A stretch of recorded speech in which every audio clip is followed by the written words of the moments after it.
Baik, bismillahirrahmanirrahim. Assalamualaikum warahmatullahi wabarakatuh. Perkenalkan, nama saya Ali Akbar David Rasidi dari program studi Hukum Ekonomi Syariah. Pada video kali ini, saya akan mempresentasikan tentang pasar modal, lebih tepatnya reksadana syariah. Apa itu pasar modal? Menurut Undang-Undang Nomor 8 Tahun 1995, pasar modal diartikan sebagai suatu kegiatan perdagangan efek dan penawaran umum, serta lembaga, perusahaan, maupun profesi yang berkaitan dengan efek yang diterbitkannya.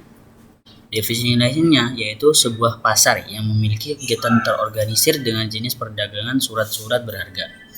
Ada banyak sekali surat berharga yang diperdagangkan, seperti saham, obligasi, ekuitas, dan masih banyak lagi yang lainnya.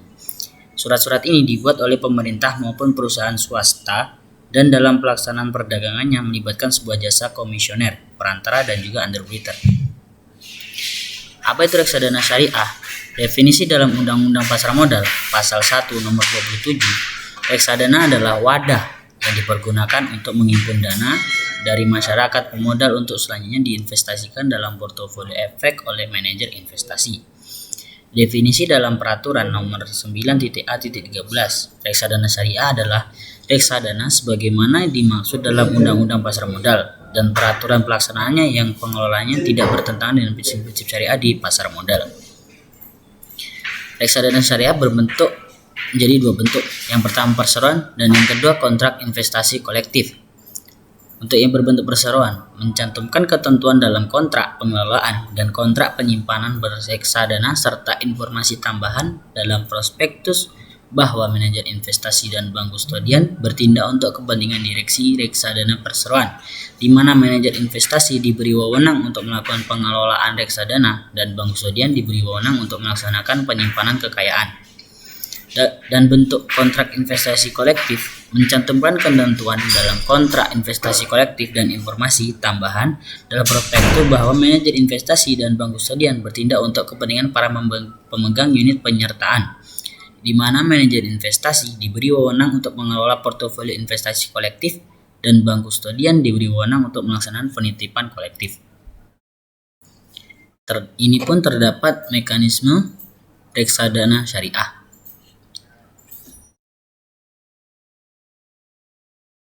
Terdapat perbedaan di antara reksadana syariah dan non-syariah. Untuk reksadana syariah dikelola sesuai prinsip syariah. Kemudian investasi hanya pada efek syariah yang diperbolehkan. Terdapat mekanisme pembersihan harta non-halal atau cleansing, wajib dikelola oleh profesional yang mengerti kegiatan yang dilarang berdasarkan prinsip syariah, memiliki dewan pengawas syariah.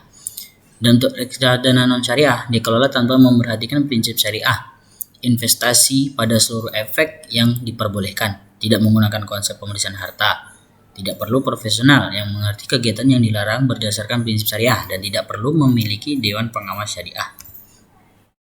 Kemudian terdapat ketentuan dan informasi tambahan penerbitan unit penyertaan reksadana syariah, bahwa manajer investasi dan bank kustodian bertindak untuk kepentingan para pemegang unit penyertaan, di mana manajer investasi diberi wewenang untuk mengelola portofolio investasi kolektif dan bank kustodian diberi wewenang untuk melaksanakan penitipan kolektif kebijakan investasi reksadana, tidak bertentangan dengan prinsip-prinsip syariah di pasar modal. Kebijakan investasi reksadana tidak bertentangan dengan prinsip-prinsip syariah di pasar modal. Wakil manajer investasi yang melaksanakan pengelolaan reksadana dan penanggung jawab atas pelaksanaan kegiatan kustodian pada bank kustodian mengerti kegiatan-kegiatan yang bertentangan dengan prinsip syariah di pasar modal. Tambahan kata syariah pada nama reksadana yang diterbitkan. Mekanisme pembersihan kekayaan reksadana dari unsur-unsur yang bertentangan dengan prinsip syariah. Ada pula ketentuan dan informasi tambahan penerbitan saham reksadana syariah. Untuk yang pertama, bahwa manajer investasi dan bank kustodian bertindak untuk kepentingan direksi reksadana perseroan, di mana manajer investasi diberi wewenang untuk melakukan pengelolaan reksadana dan bank kustodian diberi wewenang untuk melaksanakan penyimpanan kekayaan. Dalam anggaran dasar memuat ketentuan bahwa kegiatan usaha serta cara pengelolaan usahanya berdasarkan prinsip syariah.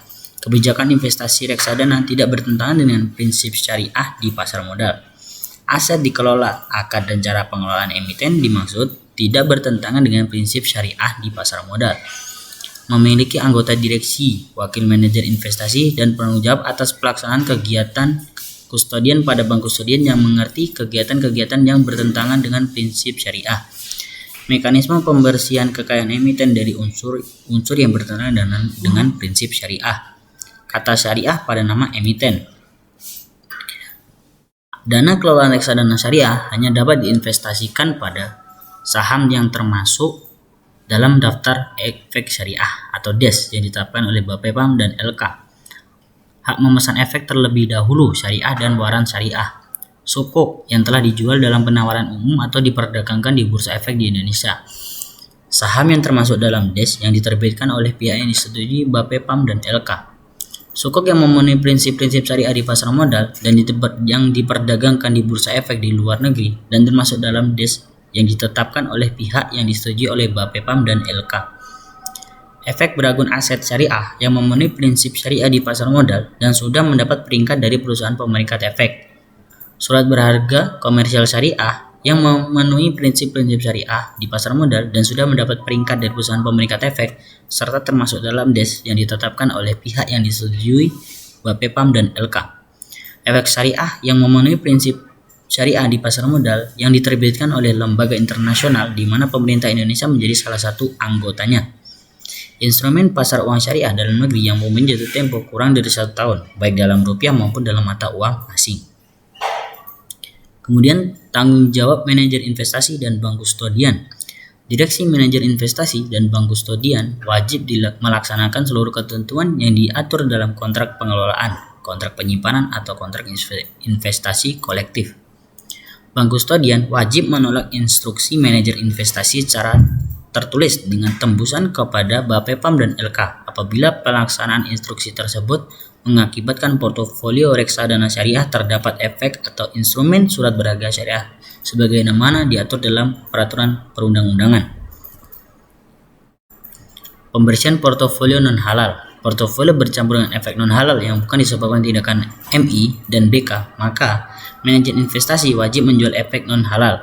Bank kustodian wajib menyampaikan kepada Bapepam dan LK serta pemegang efek reksadana mengenai dana sosial tersebut selambat-lambatnya hari ke-12 setiap bulan jika ada. Kemudian, portofolio bercampur dengan efek non halal yang disebabkan tindakan MI dan BK, maka MI dan BK dilarang menjual unit penyertaan baru. MI dan BK dilarang mengalihkan kekayaan reksadana selain dalam rangka pembersihan dari unsur non halal. MI dan BK wajib secara tanggung renteng untuk membeli efek non halal sesuai dengan harga perolehan. MI wajib mengumumkan kepada publik sesegera mungkin paling lambat akhir hari kerja kedua setelah diterimanya surat Bapepam dan LK. Jika MI dan BK melanggar, Bapepam berwenang mengganti manajer investasi dan bank kustodian membubarkan reksadana tersebut. Kemudian terdapat prinsip-prinsip umum reksadana syariah. Yang pertama, transaksi investasi harus dilakukan dengan prinsip kehati-hatian. Yang kedua, tidak boleh melakukan spekulasi yang mengandung unsur goror atau tagrir. Yang ketiga, hasil investasi yang dibagikan harus bersih dari unsur non halal. Kemudian yang terakhir, tidak melakukan tindakan najisi, penawaran palsu, bai al-ma'dum atau short selling, penjualan atas barang yang belum dimiliki, insider trading, maka informasi orang dalam untuk mengambil keuntungan dari transaksi. Kemudian untuk yang terakhir, terdapat kelebihan dan kekurangan reksadana. Kelebihan dari reksadana tidak membutuhkan dana besar, mudah dibeli dan ditebus, diawasi oleh otoritas jasa keuangan, terdapat banyak pilihan. Dan untuk kekurangannya, keuntungannya tidak dapat dijamin, termasuk investasi jangka panjang, biayanya masih termasuk tinggi, adanya risiko mengikuti pasar modal. Ya mungkin cukup sekian dari saya. Apabila terdapat kesalahan dan banyak kekurangan, saya meminta maaf untuk sebesar-besarnya, dan akhirul kalam saya ucapkan Assalamualaikum warahmatullahi wabarakatuh.